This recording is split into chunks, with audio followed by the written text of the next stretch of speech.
खुशबूदार खिले खिले चावलों के साथ बनाए चटपटी मसालेदार आलू की बिरयानी। इसे मैंने घर के मसालों के साथ बनाया है। तो चलिए देख लेते हैं कि इस बिरयानी को हमने किस तरह बनाया है। अस्सलामुअलैकुम, मेरा नाम है शाहीन और मैं अपने किचन में आप सबको खुश आमदीद कहती हूँ। आज मैं अपने किचन में रमज़ान स्पेशल चटपटी मसालेदार खिले खिले चावलों के साथ आलू की बिरयानी बना रही हूँ। इसे मैं बहुत ज़्यादा आसान तरीके से आप लोगों को बनाना सिखाऊंगी। ये मैंने आधा किलो आलू लिए हैं और इन्हें मोटे टुकड़ों में काट लिया है। बिरयानी में कभी भी आलू को छोटे टुकड़ों में मत काटिएगा। अब मैं इसके अंदर 2 चुटकी ऑरेंज फूड कलर शामिल कर रही हूँ। इसको हमने अच्छी तरह से तमाम आलूओं पर लगा देना है। कलर को मैंने अच्छी तरह से आलू पर लगा दिया है। तो अब मैं इसके अंदर आधा कप यानी कि 100 ग्राम दही शामिल कर रही हूँ। दही को मैंने अच्छी तरह से फेंट लिया था। दही आपने ताज़ा लेना है।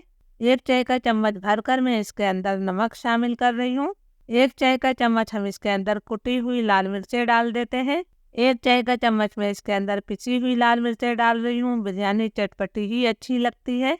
आधा चाय का चम्मच मैं इसके अंदर गरम मसाला पाउडर शामिल कर रही हूँ। ये घर का पिसा हुआ गरम मसाला है और इसके अंदर जायफल जवतरी शामिल है। अगर आपके गरम मसाले में जायफल जवतरी ना हो तो आपने 2 चुटकी जो है जायफल जवतरी का पाउडर भी डाल देना है।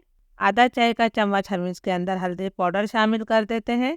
1 खाने का चम्मच भरकर मैंने इसके अंदर अदरक लहसुन का पेस्ट शामिल किया है। ये मैंने 1 खाने का चम्मच कुटा हुआ साबुत धनिया लिया है। इससे बहुत अच्छी खुशबू आएगी बिरयानी में। 1 चाय का चम्मच कुटा हुआ ज़ीरा है। 1 चाय का चम्मच कुटा हुआ जो है सौंफ है, इसे भी हमने डाल दिया है। 2-3 हरी मिर्चों को मैंने बिल्कुल बारीक काट के शामिल कर दिया है। 2 दरमियाने साइज़ के टमाटर है जिसे मैंने छोटे टुकड़ों में काट लिया है। आधा चाय का चम्मच में इसके अंदर कुटी हुई काली मिर्च शामिल कर रही हूँ। अब हम तमाम मसालों को हाथों की मदद से अच्छी तरह से मिक्स करेंगे। आप कोशिश कीजिएगा कि ग्लव्स पहन लें, इसलिए कि हमने इसके अंदर ऑरेंज फूड कलर डाला है जो कि हाथों पर लग सकता है। मसालों को मैंने अच्छी तरह से मिक्स कर दिया है। तो अब मैं 15 से 20 मिनट के लिए मैरिनेट होने के लिए छोड़ देती हूँ। ये मैंने आधा किलो सेला चावल लिए हैं। चावलों को साफ करने के बाद मैंने 2 घंटे पहले इन्हें भिगो दिया था। आप इसे बासमती चावल से भी बना सकते हैं, लेकिन बासमती चावल लें तो आपने इसे सिर्फ आधे घंटे के लिए भिगोना है।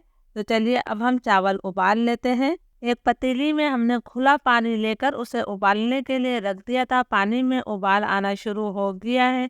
तो अब मैं इसके अंदर कुछ खड़े गरम मसाले डालूंगी। 2 मैंने बादियान के फूल लिए हैं, थोड़ी सी जवतरी है, 2 छोटे दालचीनी के टुकड़े और 3 लौंगे। खड़े गरम मसाले ज़रूर डाला करें, इस तरह आपकी बिरयानी में बहुत ही अच्छी खुशबू आएगी। 1 खाने का चम्मच मैंने तेल शामिल कर दिया है, इससे जो है चावल आपस में जुड़ते नहीं हैं। 1 खाने का चम्मच भरकर मैं इसके अंदर नमक शामिल कर रही हूँ। आधे नींबू का रस डाल देते हैं, इससे भी चावल आपस में जुड़ते नहीं हैं और खिले खिले बनते हैं।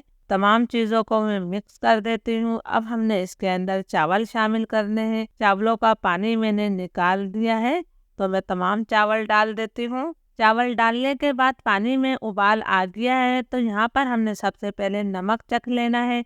अगर पानी में नमक बराबर होगा तो हमारे चावलों में भी नमक ठीक रहेगा। हमारे टेस्ट के मुताबिक नमक बिल्कुल ठीक है। तो अब मैं इसे हाई फ्लेम पर जो है 6 से 7 मिनट तक पकाऊंगी, ताकि चावल हमारे 90% तक गल जाएं। हमने चावलों में थोड़ी सी कसर रखनी है, यानी एक कनी रखनी है चावलों में। चावलों को हाई फ्लेम पर पकते हुए 6-7 मिनट हो गए हैं। तो अब आपने चावल का एक दाना लेना है और हम चेक करेंगे कि चावल हमारे कितने फीसद तक गल गए हैं। जब आप इसे तोड़ेंगे तो आपको अंदाज़ा होगा कि चावलों में अभी थोड़ी सी कसर बाकी है, तो बस हमने ये कनी लाजमी रखनी थी। अब मैं इसके अंदर से 1/4 कप पानी निकाल लूँगी। इस पानी का इस्तेमाल हम दम के वक्त करेंगे। इसे मैं अलग रख देती हूँ। चावलों का पानी में छान लूँगी और चावलों को अलग कर लूँगी। अब हम आलू का कौरमा तैयार करेंगे। इसके लिए मैंने आधा कप तेल लिया है। आप घी का इस्तेमाल भी कर सकते हैं। तेल को मैं अच्छी तरह से गरम कर लूँगी। तेल गरम हो गया है तो मैं इसके अंदर प्याज शामिल कर रही हूँ। ये 2 दरमियाने साइज़ की प्याज है, जिनके लच्छों को मैंने हाथों से मसल कर खोल लिया है। प्याज को हमने मुसलसल चलाते हुए लाइट ब्राउन कर लेना है। बहुत ज़्यादा डार्क कलर आप प्याज को मत दीजिएगा।